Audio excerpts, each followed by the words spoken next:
आज की क्लास का जो टॉपिक है, लास्ट क्लास में हमने फेसबुक के बारे में स्टडी किया था। और होपफुली सबने वही 13 स्टेप कंप्लीट करके पेजेस वगैरह क्रिएट कर लिए होंगे। तो आज हम क्या करेंगे, फेसबुक एड्स वगैरह लगाएंगे। ठीक है, एड्स लगाना आपके पास कोई बिग डील नहीं है, बिल्कुल इजीली आपके पास इजी स्टेप्स हैं, वो लग जाएगा। लेकिन अभी जो मैं चीज़ें डिस्कस करने वाला हूँ कि आपके पास ये जो स्टेप्स हैं, अगर आप इनको फॉलो करें तो आपको उस एड्स में सक्सेस मिल सकती है। तो इन चीजों के ऊपर आप लोगों ने सबने क्या करना है, फोकस करना है। ठीक है, सबको स्क्रीन शेयर हो रही है, कोई इशू तो नहीं है? चलो। अच्छा, इसमें जो है सबसे पहले आज हम जो डिस्कस करेंगे वो टोटल 7 कीज हैं जो कि फेसबुक एड्स को सक्सेस करती हैं। वो कौन कौन सी है, वन बाय वन स्टार्ट करते हैं। ठीक है, सबसे जो पहला स्टेप आपके पास आता है किसी भी एड का, कौन सा सबके पास आ रही है? आप आपके पास आ रही होगी, आप क्लोज कर आप, आपके पास तो नहीं आया। सही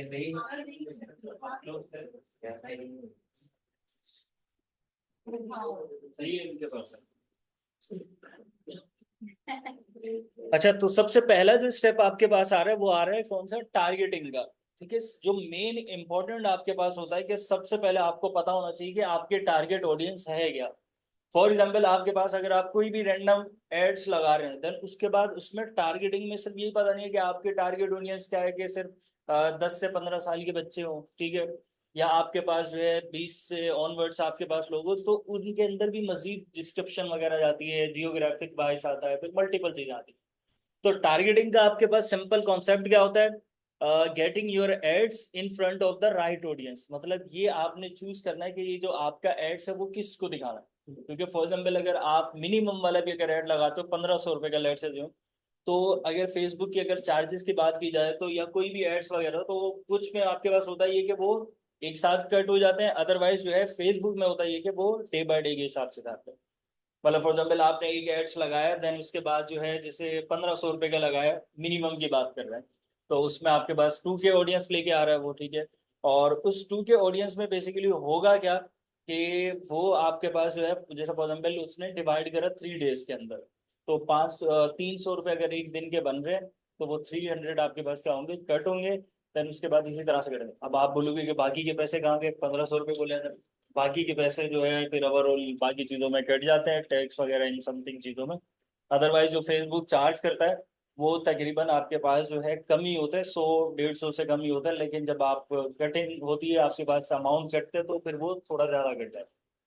तो मिनिमम अगर आप माइंड सेट बना रहे हो, वहां पर फेसबुक में प्राइस सेट कर रहे हो, 1500 रुपये का एड्स का सेट कर रहे हो, तो 200-300 रुपये आपके एक्स्ट्रा कटेंगे। इस चीज को आप देख लीजिएगा। ठीक है, वो एक अलग ही मैटर है। ठीक है, 15 से 3 4 एक्स्ट्रा। हाँ, अगर आपने 1200 तक का लगाया, ठीक है, तो फिर उसके बाद आपका वही हो लगेगा। वैसे मिनिमम आपके पास 1200-1300 जो है, इससे कम नहीं जाता। ठीक है, अदरवाइज डिपेंड करता है, फिर लोग जो है 10-10 हज़ार रुपये का लगाते हैं, वो तब लगाते हैं जब उनमें एक्सपर्टीज आ जाए, कि आपको पता हो कि आपको ओवरऑल पूरे बिजनेस का फ्लो पता हो, आपको एक एक चीज के बारे में पता हो, तो फिर उसके बाद आप मंथली 10 हज़ार का, 20 हज़ार का, लोग लैक्स भी लगाते हैं, तो डिफरेंट डिफरेंट अपॉर्चुनिटीज है। अच्छा, फिर उसके बाद हमारे पास क्या होता है कि टारगेट ऑडियंस का भी समझ में आ गया, सारी चीजें हैं। लेकिन ऐसे कौन कौन से तरीके हैं जिसमें जो है हम अपनी ऑडियंस को टारगेट कर सकते हैं, स्टेप्स क्या है, मतलब किन कौन से डिफरेंट डिफरेंट तरीके हैं।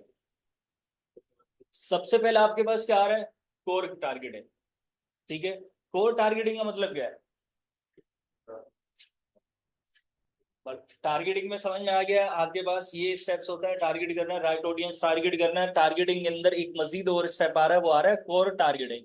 इसका मतलब आपके पास क्या होगा, जो आपके बिजनेस के हिसाब से राइट। इसमें जो है ना, मैंने नीचे डिस्क्राइब करा है, इसका मतलब ये कि सबसे पहले आपको वो वाली चीजें टारगेट करनी है जो कि आपकी लोकेशन वाइज, मतलब आपके पास ये होता है कि डेमोग्राफिक्स आप उसे कह सकते हो, उसको भी देख सकते हो आप। लोकेशन का मतलब ये है कि जैसे फॉर एग्जाम्पल आप एपटेक फेडरल एरिया में हो, तो आपने जो है अपने 2 किलोमीटर वाइज तक जो है ना, ऐसे ऐसे सिटी वगैरह सेलेक्ट कर लेना है, मतलब ऐसे एरिया सेलेक्ट करना है जो कि पूरा ओवरऑल एरिया रेडियस कवर करता है ना, वो आपके। हाँ, ग्लोबल है ना, तो फिर आपको पता होगा कि आपकी मतलब ऑर्डर्स वगैरह कहाँ से आ सकते हैं। फर्स्ट टाइम है, जाहिर सी बात है, फर्स्ट टाइम में क्या होगा कि रैंडम ही लगेगा।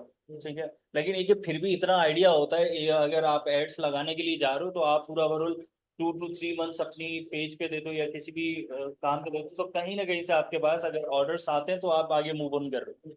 तो एक जो ऑर्डर आता है वो आपको पता होता है कि आपको एक्सपीरियंस होता है कि ये प्रोडक्ट है कहाँ पर आपका चल सकता है और यहाँ लोकेशन वाइड, तो वो फिर आप वो वाली चूज कर सकते हो। ठीक है, अभी ये मैं चूज करना सिखाऊँ। दूसरा आपके पास क्या होता है कि डेमोग्राफिक्स। ठीक है, क्या होता है, कौन बताएगा ये?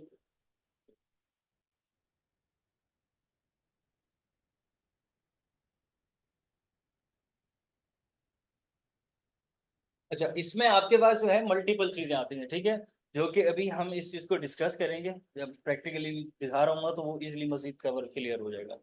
दूसरा क्या रहा है आपके पास? इंटरेस्ट का मतलब ये है कि उनका इंटरेस्ट किसमें, एंटरटेनमेंट में है, ओवरऑल इस तरह से चीजें आप कर सकते हो। इसके अलावा बिहेवियर, इसमें भी आपके पास डिफरेंट क्राइटेरिया आ रहा है, और कनेक्शंस में भी आपके पास डिफरेंट डिफरेंट चीजें आ रही हैं। तो आपके पास जो है कोर टारगेटिंग का मतलब ये कि ये वाली चीजें जो कि आपको मिलेंगी, बिल्कुल सबसे पहला स्टेप यही है, आपने ये वाली चीजें चूज करनी है। मतलब आपको ये चीज तो होनी चाहिए, मैंडेटरी वाला ये है ऑप्शन आपके पास, ये चीज आपने करनी है। उसके बाद आपके पास क्या आ रहा है? Custom audience. कस्टम ऑडियंस का क्या मतलब है?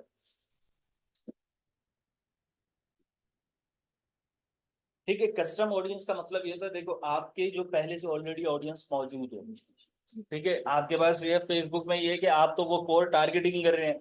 कोर टारगेटिंग में कि आप चूज कर रहे हैं, फेसबुक को ऑप्शन दे रहे हैं, डिफरेंट डिफरेंट पैरामीटर सेट कर रहे हैं, then वो अपने हिसाब से वो आपकी ऑडियंस को टारगेट कर रहा है। ठीक है, एट द रन टाइम ये सारी चीजें सेट करने के बाद भी आपको पता नहीं होता कि ये आपकी टारगेट ऑडियंस ये बन चुकी है या फिक्स, या वो बाद में व्यू करने के बाद पता चलता है कि इन्होंने व्यू करा। फिर उसके बाद कस्टम ऑडियंस में ये होता है कि जो आपके फिक्स्ड ऑडियंस होती है, जो कि प्रीवियस एड्स आपने लगाया होगा, ठीक है, या आपने ईमेल मार्केटिंग की होगी, या आपने वेबसाइट के अंदर डिफरेंट डिफरेंट सिनेरियोज रखे होंगे, या आपने कोई फॉर्म फिलिंग का सर्वे फॉर्म के रखा हुआ, या इस तरह से और भी मल्टीपल चीजें हैं, जैसे ईमेल वगैरह गेट कर ली, या डिफरेंट डिफरेंट लोगों की कुछ रिसोर्सेज गेट, वो आपके पास फोन नंबर गेट कर ली, वो आपके पास क्या आता है? कस्टम ऑडियंस में आता है। ठीक है, अब इसमें जो है एक स्टूडेंट ने मुझसे सवाल पूछा था कि आपके पास कस्टम ऑडियंस में, मतलब वो जाहिर सी बात है उनके पास क्लाइंट है, और क्वेश्चन ये था कि जिस तरह से ईमेल, बाकी फोन नंबर, बाकी चीजों का होता है, तो क्या इस तरह से इंस्टाग्राम के फॉलोअर्स को हम यूज कर सकते हैं? तो पहले मतलब ऐसी कोई बिल्ट इन फीचर आपके पास नहीं है कि जो आपको अलाउ करे कि आप जो है इंस्टाग्राम के फॉलोअर्स वगैरह को कर सकें। और वो आपके पास जो है, आप कोई भी एड्स लगाते हो वो तो आपके उधर ओवरऑल हर अपने प्लेटफॉर्म पे रैंक कर रहा होता है। लेकिन ये है कि अगर आपको इंस्टाग्राम पे करना हो तो आपकी जो बिजनेस प्रोफाइल होगी, ठीक है, उस बिजनेस प्रोफाइल में जाहिर सी बात है आप इंस्टाग्राम के फॉलोवर गेट करो, तो फॉलोवर कहाँ से आ रहे हैं आपके? तो वही आपके बिजनेस प्रोफाइल में ही होंगे। तो वो आप बिजनेस प्रोफाइल को यूज करते हुए आप आगे उस चीज को कंटिन्यू कर सकते हो। तो फिर वो बिजनेस प्रोफाइल में क्या होगा, आपका relationship, connection, friend to friend, इस तरह का वो आपके पास परफॉर्म हो जाएगा। जब आप अपना फेसबुक पेज कनेक्ट करते हैं तो ओवरऑल वो पहले ही हो जाता है, बट मजीद भी आप उस चीज पे कर सकते हो। ठीक है, ये वाला कस्टम ऑडियंस वाला समझ में आ गया कि क्या होती है आपके पास? ये बेसिक इथिक्स हैं, जब कोई भी एड्स लगाया जाता है तो आप लोगों को पता होना चाहिए। अब मजीद हम डिस्कस करते हैं आपके पास फेस कस्टम ऑडियंस में आपके पास क्या क्या चीजें आती हैं। सबसे पहले आपके पास अगर बात की जाए तो वो आपके पास आता है वेबसाइट कस्टम ऑडियंस। ठीक है, जिसमें ब्रैकेट में लिखा हुआ है आपके पास फेसबुक पिक्सल। ठीक है, फेसबुक पिक्सल आपके पास एक सॉर्ट ऑफ कोड होता है। ठीक है, जो आप डिफरेंट डिफरेंट प्लगइन्स यूज करके अपनी वेबसाइट वर्डप्रेस के ऊपर अगर बनी हुई है तो प्लगइन्स वगैरह यूज करके आप सेल जनरेट कर सकते हो। ठीक है, इसके अलावा आपके पास खुद ये फेसबुक वाले भी, इनका फेसबुक पिक्सल का ये भी प्लेटफॉर्म है, जैसे आप डिफरेंट डिफरेंट चीजें प्रोवाइड करते हैं, तो वहां से भी वो आप चीजें गेट करके अपना फेसबुक पिक्स पे, बस फेसबुक पिक्सल आपके पास जस्ट कुछ भी नहीं है। वो क्या करता है, क्या है, आपकी वेबसाइट वगैरह में जब आप प्लगइन इंस्टॉल कर लेते हो, देन उसके बाद वो क्या करता है, वो गेट करता है कि अगर इस पूरे प्रोडक्ट में से, आपकी पूरी वेबसाइट में से वो प्रोडक्ट मैच हो रहा है या कुछ इस टाइप की रिसर्च वगैरह आई है, देन उसके बाद वो आपको उधर ही रिडायरेक्ट कर देता है किसी भी स्पेसिफिक यूजर पे। इसके अलावा और भी मल्टीपल आपके पास चीजें हैं, तो देखेंगे तो ये फेसबुक एक सिंपल स्टैटिस्टिकल एनालिसिस के लिए होता है। कौन सा वाला? Statistical analysis. तो इसके अलावा आपके पास वेबसाइट में भी, वेबसाइट के लिए भी होता है, विजिटर हो गए, हर चीज हो गया, तो इस तरह से ओवरऑल हर चीज में हो जाता है। स्टैटिस्टिक में यही सारी चीजें आ जाएंगी जो बताई। अच्छा, इसके बाद आपके पास क्या आ रहा है? Email list. ईमेल लिस्ट भी आपके पास वही कस्टम ऑडियंस में आती है जो कि अभी हमने बात करी है। जैसा फॉर एग्जाम्पल आप क्या करते हो, वेबसाइट आपने बना दी, तो डिफरेंट डिफरेंट लोग क्या करते हैं, जैसे ही कोई भी नया विजिटर आता है आपकी वेबसाइट के ऊपर, आप एक पॉपअप शो करवा देते हो कि अगर आपको ये डिस्काउंट चाहिए या आपको ये चीज़ अवेल करनी है तो आपको क्या करना पड़ेगा कि ईमेल सब्सक्राइब करना पड़ेगा, या इस तरह से डिफरेंट डिफरेंट अपॉर्चुनिटीज होती है, ऑफर शो करा के उनकी ईमेल गेट की जाती है। इसी तरह से आपके पास डिफरेंट और भी ऑप्शन होता है। आपने देखा होगा कि कोई भी गूगल पे आप चीज सर्च करते हो, कुछ वेबसाइट ऐसे होती है आंसर शो कराने के लिए आपको पहले बोलते हैं कि आप ईमेल साइन अप करें या इस तरह से लॉगिन वगैरह करें, तो वो आपके पास इसी चीज में आएगी। इस ये डिफरेंट तरीका आपके पास क्या है कि आप ऑडियंस की ईमेल कैसे जमा करोगे, डिफरेंट डिफरेंट रिसोर्सेज से। हर किसी से जाके मांगोगे तो नहीं। तो ओवरऑल ये कि कोई भी अगर आपके प्लेटफॉर्म पे आता है, अगर आपका प्लेटफॉर्म अट्रैक्टिव है, पावरफुल है, देन उसके बाद वो क्या करेगा, उस चीज को प्रोवाइड कर देगा। जाहिर सी बात है वो अपने क्रेडेंशियल तभी प्रोवाइड करेगी जब उससे कोई फायदा हो रहा है। दूसरा आपके पास क्या चीज आ रही है, पेज इंगेजमेंट आ रहा है। ठीक है, जैसे पेज इंगेजमेंट में आपके पास अगर स्टेटिस्टिक है कि आपके पास कितने विजिटर हैं, व्यूज क्या आ रहे हैं, सारी चीजें ओवरऑल, जैसे आप अपने फेसबुक के पेज में भी देखते हो कि इंगेजमेंट ओवरऑल सारी चीजें शो करा रहा होता है, तो वो भी आपकी सारी किस में आ जाती है, कस्टम ऑडियंस में आ जाती है। इसके अलावा ऐप मैनेजमेंट, ऐप एंगेजमेंट है, कस्टम ऑडियंस। आप देखो ये आपके पास क्या चीज है, फेसबुक जो है बहुत बड़ा टूल है आपके पास, ठीक है, बहुत बड़ा प्लेटफॉर्म है। इसको जितना ही आप एक्सप्लोर करोगे उतना ही आप बोलोगे कि अभी भी काफी सारी चीजें रहती हैं। अब ये SDK जो लिखा हुआ है ये होता है बेसिकली सॉफ्टवेयर डेवलपमेंट किट। मतलब ये है कि आप जब ऐप अगर गूगल के थ्रू लगाते हो एड्स, ऐप के थ्रू, तो वो आपके पास इजीली लग जाता है। ठीक है, और इसके अंदर अगर फेसबुक की बात की जाए तो फेसबुक में आपके पास प्लेटफॉर्म ये होता है कि पहले जाके आपको एक ऐप क्रिएट करना पड़ता है। ठीक है, ऐप क्रिएट करने के बाद फिर उसके बाद इसका एक अलग SDK होता है, सॉफ्टवेयर डेवलपमेंट किट, वो आपको इंस्टॉल करनी पड़ती है। उसके बाद आगे एक अलग स्टेप होता है, तो वो आपके पास है। जस्ट इसका बेसिक कॉन्सेप्ट आपको यहाँ पर ये समझाया गया है कि आपके पास जो मोबाइल ऐप की जो भी आपका प्रोडक्ट का होगा, उसकी जो स्टेटिस्टिक होंगे, उसके जो यूजर्स वगैरह होंगे, वो भी आपके पास किस में आती हैं, इसमें कस्टम ऑडियंस में आती है। इसके अलावा आपके पास ये है कि वीडियोस व्यूज, तो ये सारी चीजें कस्टम ऑडियंस में आती हैं, और ये आपको कुछ चीजें करनी नहीं पड़ती। ठीक है, ईमेल वगैरह या लिस्ट वगैरह इस टाइप की चीजें प्रोवाइड कर सकते हो, अदरवाइज वो खुद ऑटोमेटिकली डिटेक्ट कर रहा होता है। ठीक है, आप कोई भी पोस्ट क्रिएट करते हो तो आपके फ्रेंड टू फ्रेंड में आ जाता है। फॉर एग्जाम्पल आपके कनेक्शन में अगर 10 लोग हैं, लेकिन आपके पास व्यूज जो आ रहे हैं वो आ रहे हैं 20 आ रहे हैं, 40 आ रहे हैं, वो इसी तरह से आ रहे होते हैं क्योंकि ओवरऑल आपके कस्टम ऑडियंस किसी ना किसी रिलेशनशिप के थ्रू वो चीजें दूसरों को व्यू करवा रहे होते हैं। अच्छा, इसमें जो है अगर हम बात करें तो पहला आपके पास क्या है, यूज केस कस्टम ऑडियंस है। ठीक है, ये यूज केसेस एक अलग ही चीज है। ठीक है, इसके अंदर रीड करें, कौन बताएगा कि क्या क्या इसमें हो रहा है और क्या समझ में आ रहा है।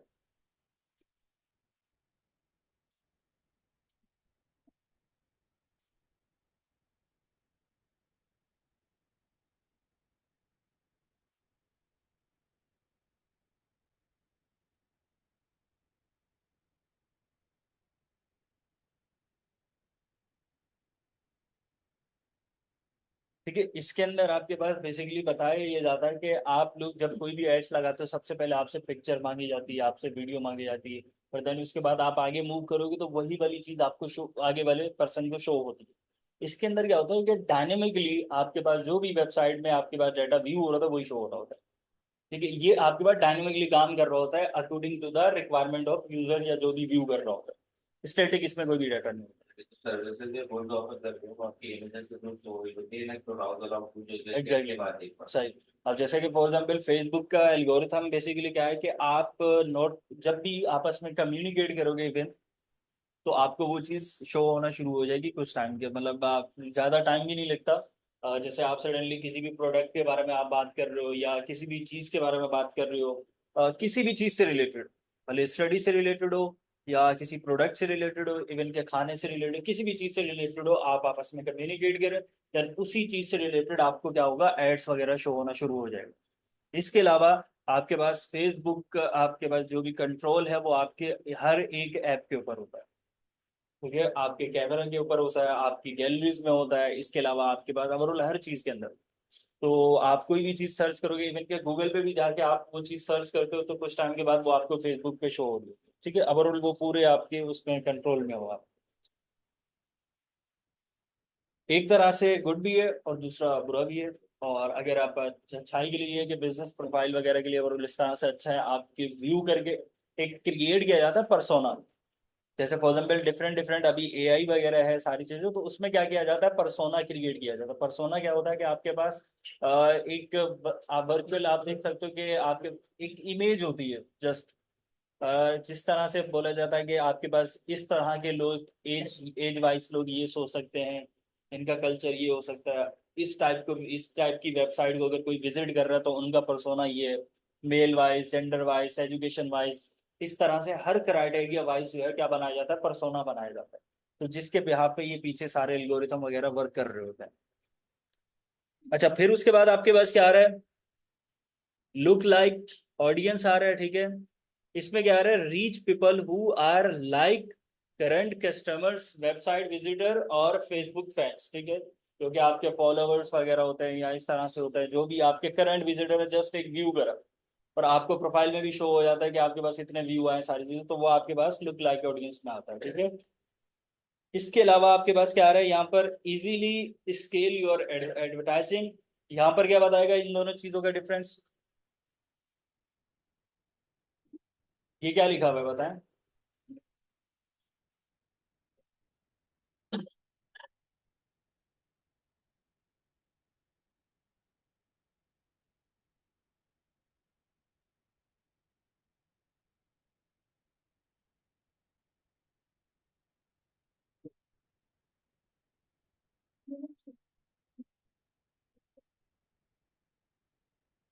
सेल्फ ऑडियंस से मतलब ये कि मेरे ख्याल में जो लोग ऑलरेडी अपनी कम्युनिकेट कर रहे होते हैं तो उन्हीं की प्रोफाइल में उनके कॉन्टैक्ट के जरिए वो मजीद वैसी ऑडियंस से सक्सेस है। अच्छा, इसमें जो है बेसिकली ये बताया जा रहा है कि जैसे फॉर एग्जाम्पल आपने एड्स लगाया, ठीक है, एड्स में आपने वो सारे स्टेप्स फॉलो करते हुए आपने कस्टम ऑडियंस में ये भी डाटा डाल दिया, ये सारी चीजें चूज कर ली और आपने डिफरेंट डिफरेंट ऑडियंस को एड में शो करवा दिया।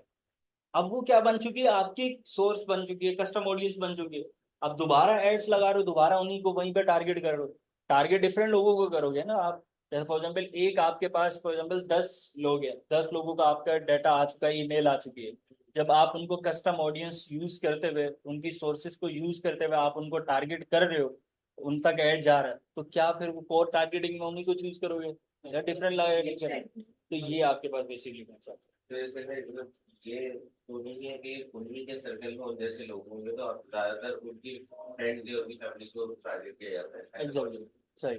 तो ये आपके पास बेसिकली ये हर दफा जो है ना आपने स्ट्रेटेजी चेंज करनी होती है, वो हर चीज के लिए डिफरेंट डिफरेंट हो सकती है। आपके लिए ये सिनेरियो चल जाएगा, आप दूसरों के लिए कुछ और होगा, तो पूरा एनालाइज करना पड़ेगा। अच्छा, अब क्या करते हैं, बिल्कुल स्क्रैच से क्या करते हैं, स्टार्ट करते हैं कि कोई भी अगर एड्स लगाया जाएगा तो उसमें क्या क्या स्टेप्स आपके पास क्या किए जाएंगे, फॉलो किया। सबसे पहला आपके स्टेप क्या है, आपके पास कोर टारगेटिंग है। देन उसके बाद अगला स्टेप आपके पास क्या आ रहा है, कस्टम ऑडियंस आ रहा है और लुक लाइक, मतलब ये आपको मैं स्टेप्स बता रहा हूँ कि ये आपने क्या करना है, फॉलो करना है। ठीक है, सबसे पहला स्टेप क्या होगा, अगर एड्स लगाने जा रही हो तो लगा रहे हो तो आप क्या करोगे, कोर टारगेटिंग। फिर अगला कस्टम ऑडियंस फाइंड करोगे, और जो कि आपके पास होगी। दूसरा आपके पास क्या है, लुक लाइक ऑडियंस, जो कि व्यूअर्स वगैरह ये सारी चीजें में आ जाएंगे। इसके अलावा अभी आपके पास क्या आ रहा है, एक दूसरा टॉपिक आ रहा है, फनल्स। ठीक है, इसमें हमने कस्टम ऑडियंस में डिफरेंट डिफरेंट टाइप थी वो देख ली, और टारगेटिंग क्या होता है वो भी देख लिया। इसके अलावा ये थोड़ा एक जब एड्स लगाने जाएंगे तो मजीद ये प्रैक्टिकली आपको देखने को मिल रहा हो, तो बेसिक अगर इथिक्स पता हो कि ये चीज होती है तो फिर मजीद आपको समझ में आएगा। अच्छा, ये फनल्स आपके पास क्या है, इसको भी समझते हैं यहाँ पर। अब इसको देखते हुए कौन बताएगा कि फनल्स क्या होता है।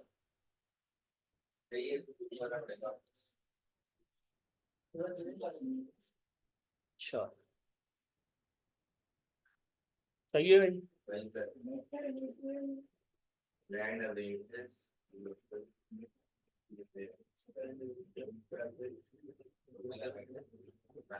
भाई इसके अंदर आपके पास सारी जब एड्स, ये फेसबुक का आपके पास पहले जो एड्स मैनेजर था वो कुछ इस तरह से आपके पास दिखता था, ठीक है।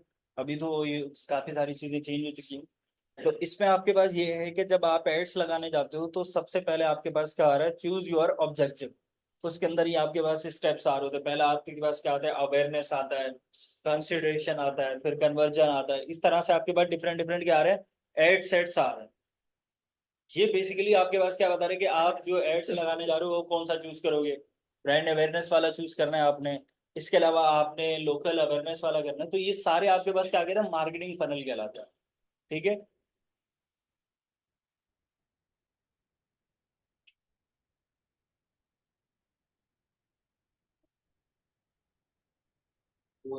अच्छा, ये वही वाली आपके पास क्या है कि फेसबुक में और दूसरा आपके पास गूगल में क्या फर्क है?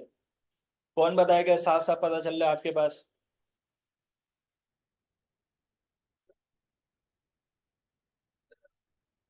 पहले भी ये बताया हुआ है आपको। पहला ऐड पोस्ट होगा, उसके नीचे लिंक प्रोवाइडेड है, फिर वो रीडायरेक्ट हो रहा है टू द वेबसाइट। नहीं नहीं, ये फेसबुक का एक एड्स है और ये दूसरा आपके पास गूगल है। इन दोनों में मैं बेसिकली फर्क समझाना चाह रहा हूँ कि ये दोनों में फर्क क्या है आपके पास। एक मिनट।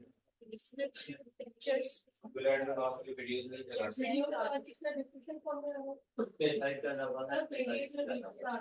सर। गूगल एड्स करना नॉर्मल तो वीडियो ऐड देने हुआ है, पॉपअप्स आते हैं हमारे पास नॉर्मली इस तरीके से, जैसे ये एक पोस्ट की तरह शो नहीं हो रहा है, तो पोस्ट की बंदा ज्यादा उसको वैल्यू दे देता है।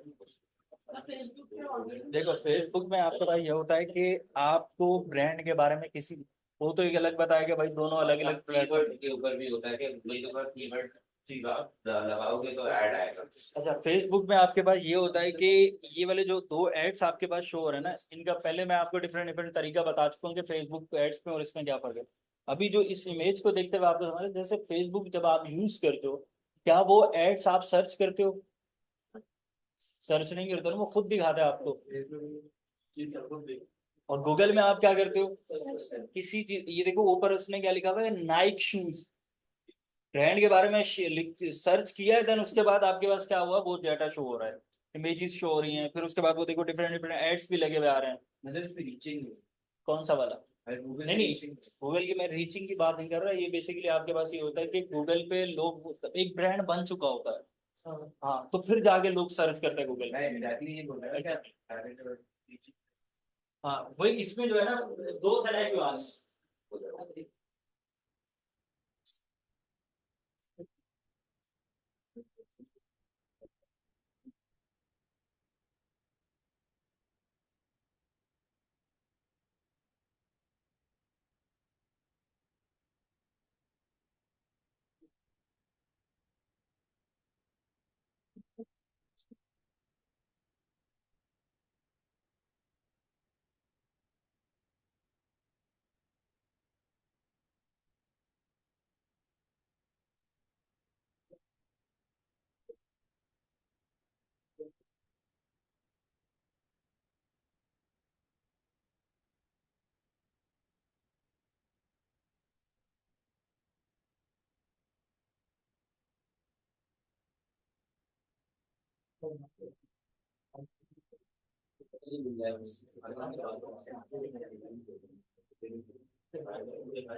आगे